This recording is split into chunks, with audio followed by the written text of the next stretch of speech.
We are here at the South by Southwest Festival at TheWrap's Plexus Studio. I'm here with Nanfu Wang. Welcome, the director of I Am Not Another You, a documentary that's screening in the competition. Congratulations. Thank you very much. So this documentary sounds fascinating. You were born in China? Yeah. And you came to the United States. You've been working on various films, and then you decided to make a documentary following a man you met in Florida around, right? Yeah, I would say I didn't even decide to make a movie when I met him. I was simply traveling, because since I was 20, every birthday I would give myself a birthday gift by traveling to an unknown place. And the first year I lived in New York, I bought a ticket the night before my birthday and went to Florida. And that was my first time going to Florida. And I was traveling without plans, meeting by yourself? people. Yeah, by myself. It was just on my backpack. And I talked to a lot of travelers that I met on the road. And when I met Dylan, the main character of this film, we started talking, just how people on the road, and had a conversation. And it was only until 2 hours later after we talked, I slowly realized that he was living on the street. And he was 23 when I met him, and he chose that lifestyle. So to me, that was so shocking as a person coming from China, and just like, why would somebody choose to live on the streets? Especially him seemed to be very capable, very intellectual, has a good sense of humor, and so I was like, this is very interesting. And to me, it was almost like a symbol of the American freedom idealism. And that's why I decided to just follow him and see what his lifestyle was like, and if I could understand more about the freedom that I always felt that I had a lack of understanding. So how long did you follow him for? After we met and I proposed, I said I wanted to just see what your lifestyle is. Do you mind I follow you for 1 day or two to see the homeless life? And he said, sure, but I don't think you can see the homeless life in a day or two. You have to live it to understand it.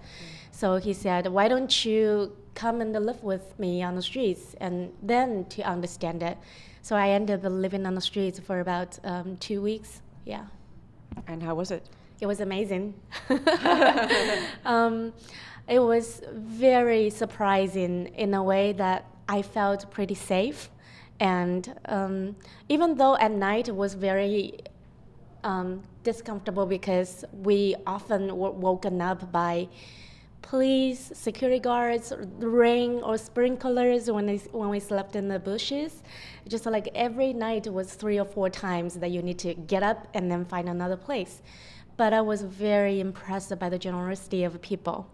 I felt there was a time that I was sitting by the sidewalk and I wasn't even begging for money or doing anything.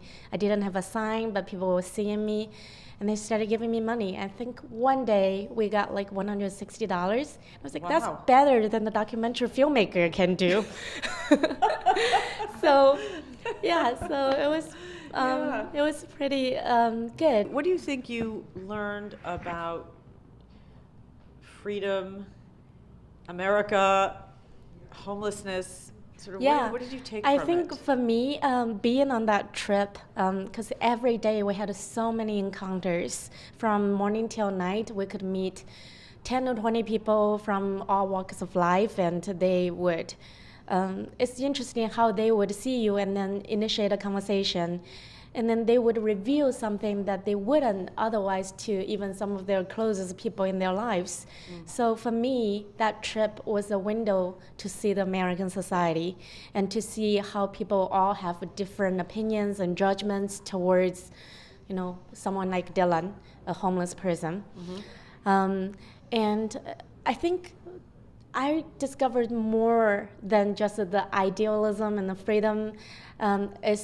It's hard to put in one sentence because it's so complex.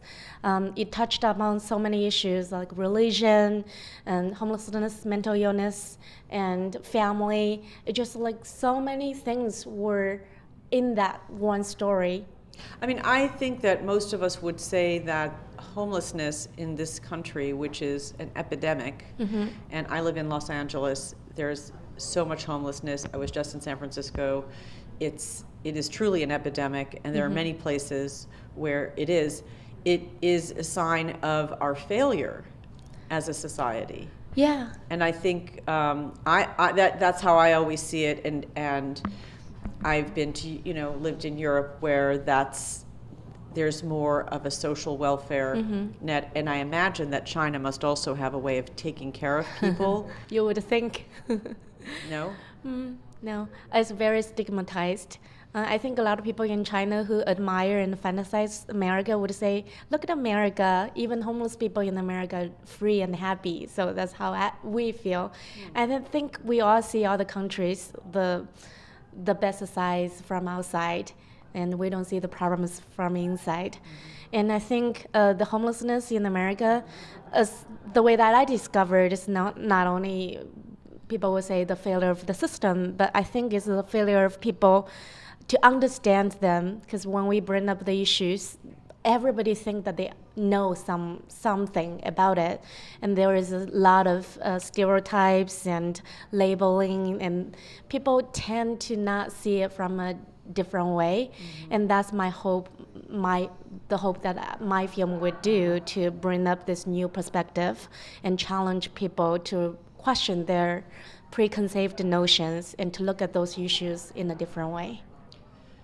Well, that's fantastic. I just have to say your English is incredible. Thank you. You speak so beautifully. And so congratulations. And we're really going to look forward to, this is your first feature-length film? This is my second. Your second, because I know you had a film at Sundance before. Yeah, that was last year. It's right. Hooligan Sparrow, a feature documentary. Yeah. So we have many more films to look forward to from you as you continue on your journey and grow as a filmmaker. Please stay in touch with us, and we look forward to seeing this film and everything else that you continue to do. Thank you so much for being here. Thank you.